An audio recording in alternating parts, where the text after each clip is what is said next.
and welcome back. My name is India and I happen to read a lot, and today is a very special video.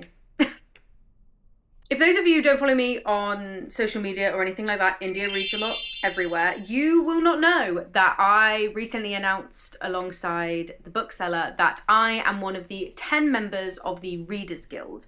This is a group of content creators who are working together with the Bookseller to promote new adult fiction to the masses, but also most importantly to bring awareness to the first ever new adult prize created by the Bookseller in collaboration with Cheltenham Literature Festival.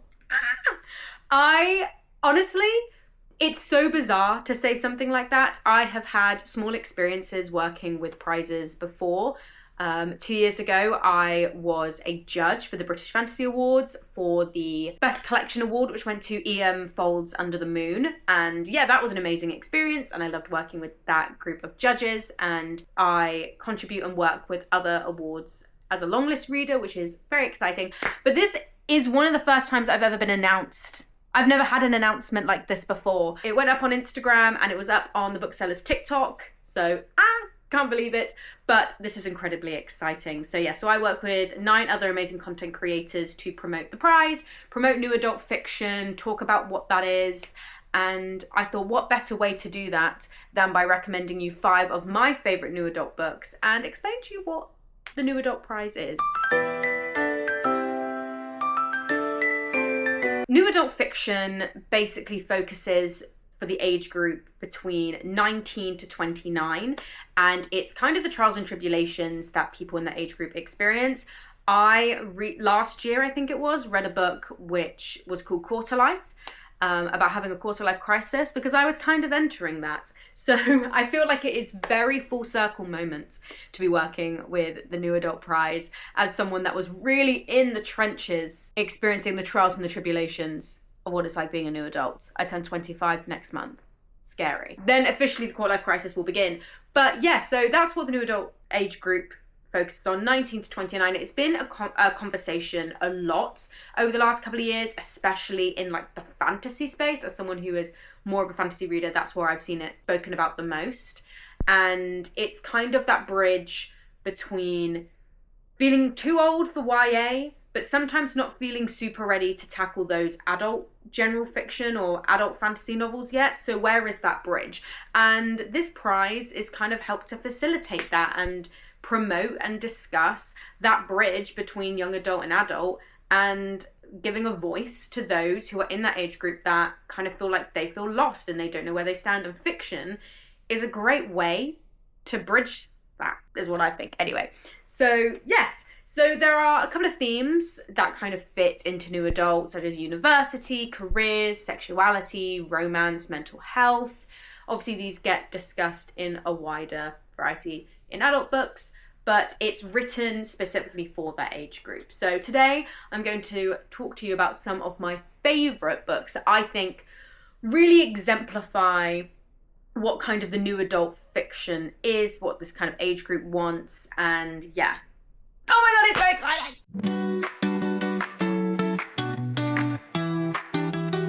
So the first book we're going to talk about is If We Were Villains by Bo-Reum, which I think is a quintessential new adult book. I personally read this book as a very, very battered charity shop find because loads of people on BookTube were telling me to read it, and I read it and it blew my mind. I read it in 2 days. And my knowledge of Shakespeare is not that strong. If We Were Villains follows a detective who is about to retire, and he reunites with a young man that he put behind bars a bunch of years ago to try and find out what was the truth behind one of his first high-profile cases. And we go back in time and we meet 7 university students who are studying Shakespeare at an elite arts conservatory in I think it's Canada. No, it's Vermont, isn't it? Hold on. I swear, I think it's Vermont. And I actually can't remember the Vermont's in America or not. We meet 7 Shakespeare students who are working together, living together, eating together, basically breathing together. They are literally spending 24 hours, 7 days a week together, studying Shakespeare, living and breathing Shakespeare. And you meet these characters and they are 100% Shakespeare archetypes when you first meet them. And during their time together, studying together, one of their members is murdered, and it throws them all for a loop. It is an incredible psychological character study, but if you are a Shakespeare fan, and you don't have to be, but if you are a Shakespeare fan, not only is this a psychological study, but it's a study on Shakespeare himself and a study of his characters and their archetypes and subverting tropes and subverting Shakespeare. It's so incredibly well done. It is incredibly good. You've got conversations of sexuality, you've got conversations of careers and university. It's a lot of learning about who you are to your core when things go wrong, and who you are to your core when things go right. It is definitely a quintessential new adult book. They are the perfect age for the age group, but it also covers so many themes that new adult fiction tends to gravitate towards. It is so incredibly good, so psychologically amazing. I could talk about this book forever.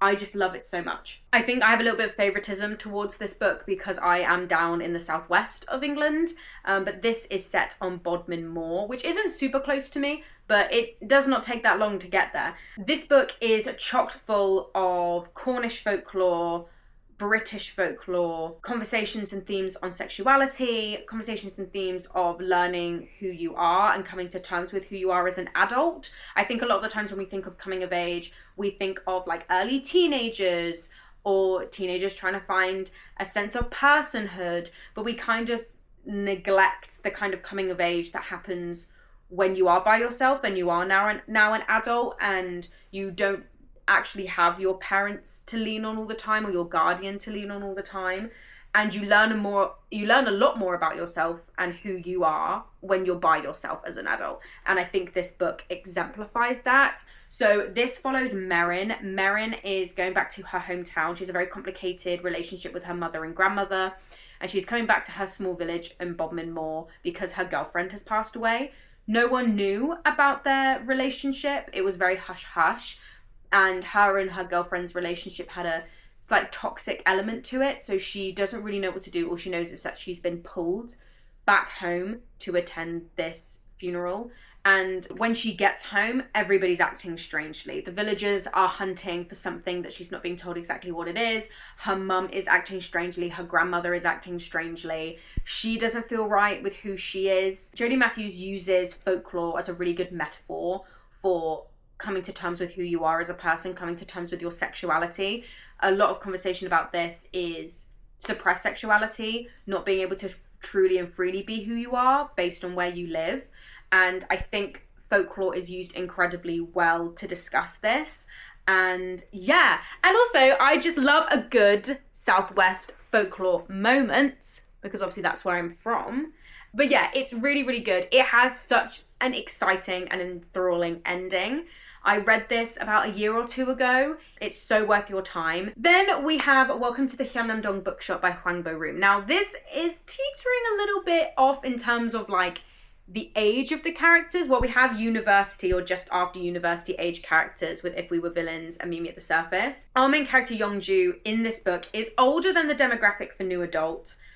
She's recently gotten divorced and has decided to open up her own bookshop. But it is the themes in this that I think really exemplify what new adult is. I read this when did this come out? Yeah, I read this 2 years ago when I literally have never needed a book so much. Like, it aligned. I was 23 and I didn't really know what I wanted to do in life or whether I was on the right path. I was going down a path that I didn't expect as well. And I was like, is this the right thing for me? And then I read this book. So thank you to Bloomsbury.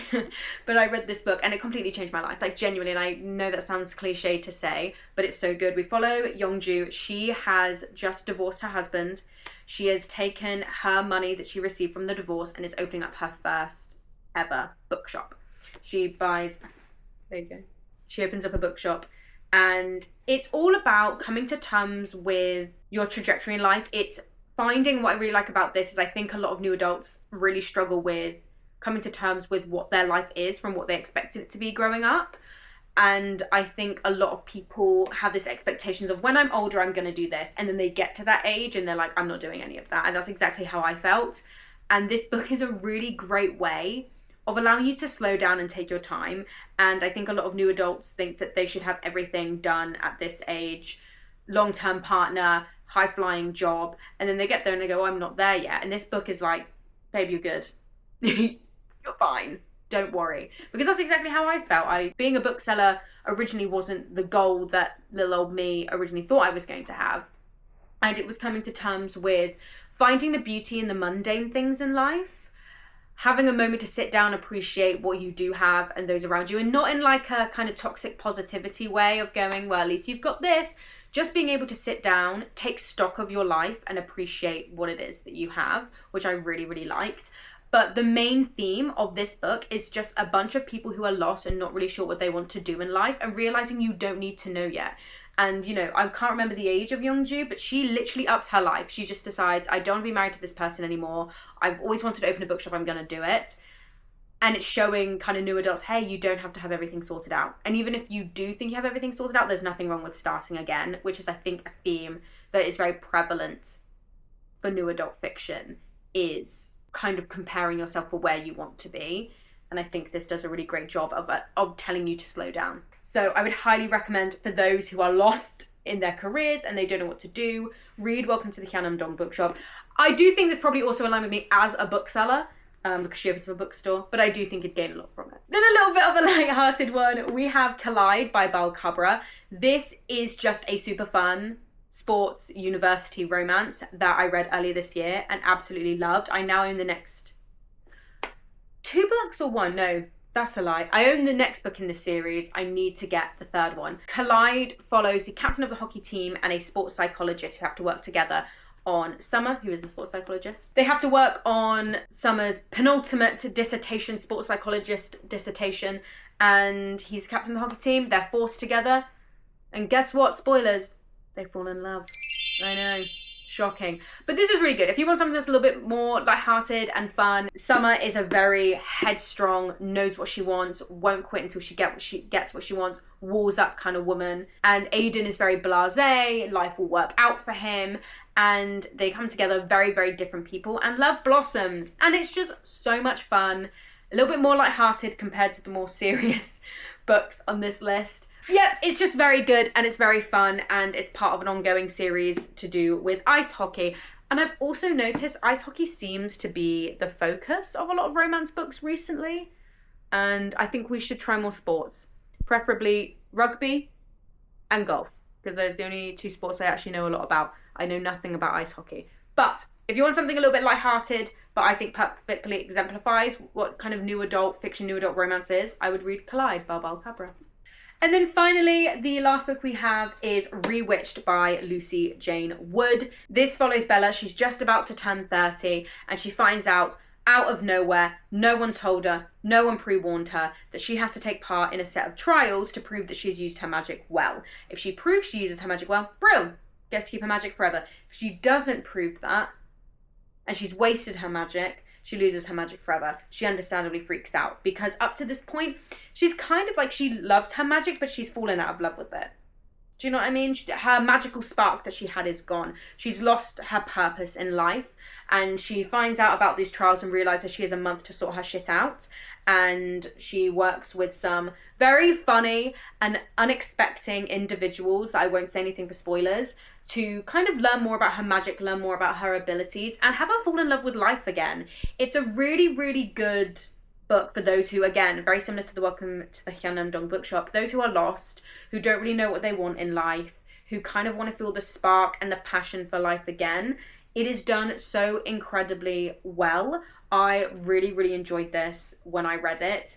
Again, it's just perfect for those who kind of feel like they don't know what they want from life, what their future holds for them, and you can really see yourself in Bella. It's also incredibly funny, very witty, and the fantasy is done really, really well. I went into this going, brilliant, this is going to be a cute, cozy fantasy, kind of know what I'm getting myself into. No, you don't.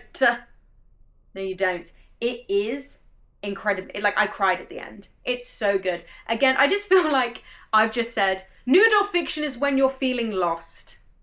And don't worry, because you won't anymore. It's insufferable uni students or for when you're feeling lost. That is exactly what I've said new adult fiction is.